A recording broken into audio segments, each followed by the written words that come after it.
everybody. Another day to the I Am Paradigm channel. Today I want to talk to you about suffering and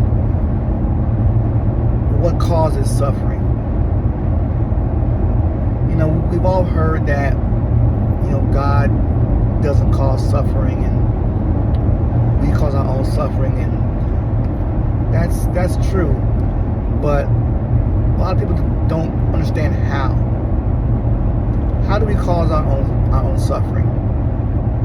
And why is it that, we want to blame other people or blame other things for the experiences that we go through in regards to suffering?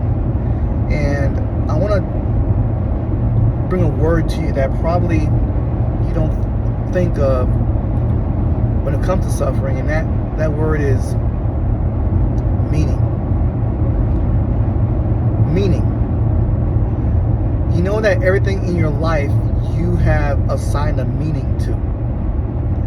And that meaning, depending on how deep that meaning is to you, that meaning will determine how much suffering you experience if something were to happen to that thing or that person or that idea, whatever you assign meaning to. And so, let me give you an example of what I mean. Let's say you build a house, okay, or you're involved in the process of building a house. Now that process is very, very emotional for a lot of people. It's a lifelong dream. It's a big investment. It's something that they've all wanted to do. So, you design the house and it's being built, and you go by every day to go see how far it's gotten along, and you make sure all the rooms are where they're supposed to be, and all the fixtures and everything. So, the more and more you go by and look at that house, the more and more that meaning of the house is meaningful to you. Even down to the mailbox. You go to the hardware store or wherever you go, you pick out the mailbox. It's the right color, height, design, all that. And so everything in your house is just pinpoint to your exact specifications. So you move in the house, you're enjoying it, and a month goes by, and you leave to go to work that morning, and you realize, oh my gosh, you go out the driveway and you realize that somebody done knocked over your mailbox and just destroyed the thing that you spent a long time thinking about and planning and designing and all that crap, right? Not crap, but you know what I'm saying. And then somebody just knocked it over without no regard, left no note, no nothing, and you're on the way to work. So obviously you're mad now. At work, you're just upset about who the hell could just knock over this mailbox and not say anything. It took you a long time to design it or pick it out or whatever. So your whole day's just shot. You come home, you drive, you put in your driveway, and there it is, that mangled up mailbox. And you walk inside and you're like, man, I can't believe how this happened. So all day you've been upset about this mailbox. Then about 9 p.m. that night, now you've been mad all day. By 9 p.m. that night, you hear a doorbell ring. Your doorbell. You go answer it, and guess what? It's the neighbor from across the street. This neighbor lives by herself with her children, or his children, doesn't matter. And the neighbor goes, you know what? I'm happy I caught you. I just got home. I want to apologize because I'm the one that knocked over your mailbox. And how it happened is one of my children they have a problem with seizures. And one of my child, that child had a seizure early yesterday morning, or early this morning, while taking her to work or to school. And they had a seizure.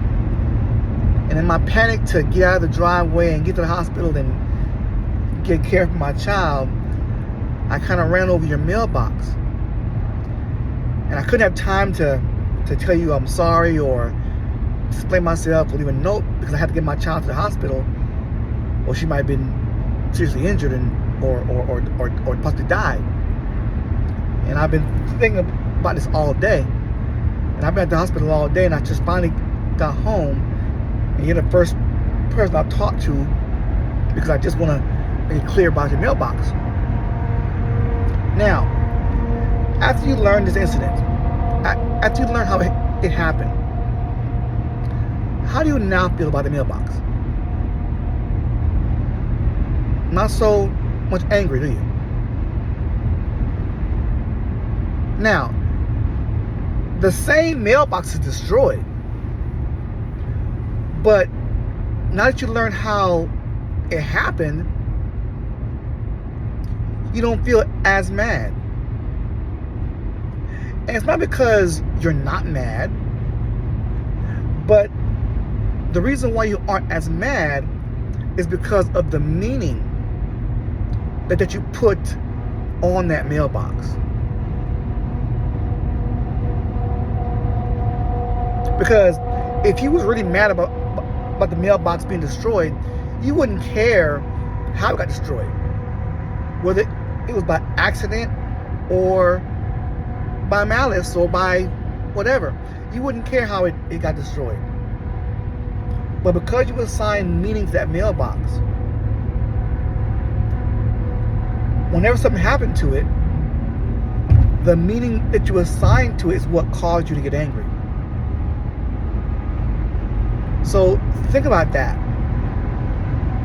How many things in our lives have we assigned a meaning to? That when you look at it, they're like little claymore mines waiting to go off in our lives if something would happen to it. Now, I'm not saying you shouldn't want your stuff, not destroyed. I'm not saying you shouldn't want your mailboxes destroyed or your cars vandalized, your home vandalized. I'm not saying that. What I'm saying is, if we